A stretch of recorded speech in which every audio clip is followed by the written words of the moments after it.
If politicians care about democracy so much, then why are they doing everything they can to undermine it?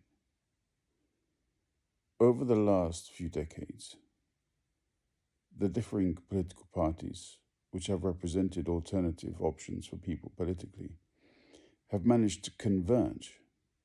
Their economic policies don't really differ from one another.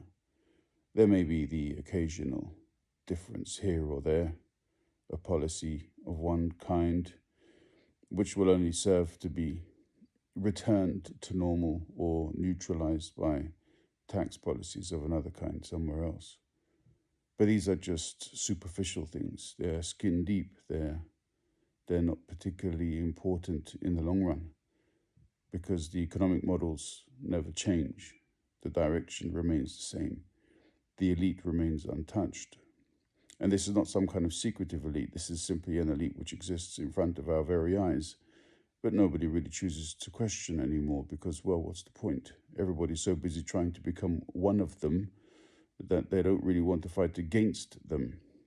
It's this unfortunate situation where the people who are actually toiling and the wealth of the creation of their efforts, of their sweat and of their labor, is no longer really an achievable target for themselves, but they continue to put in that effort because there is a dream, and the dream is what guides them, unfortunately. There are many, many more issues which we could talk about.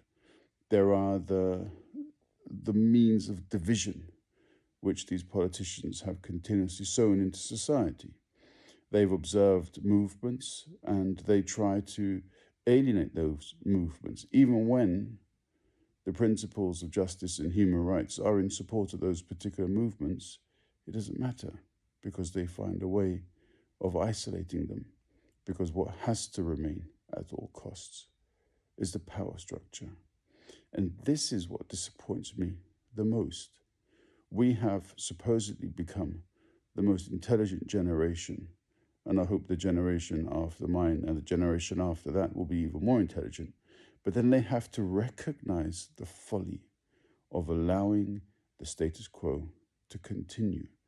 I've always said we have to be more demanding, but then we have to find ways of representation for those demands. And at the moment, the methods that we have found are simply not enough. So we need to find a new way.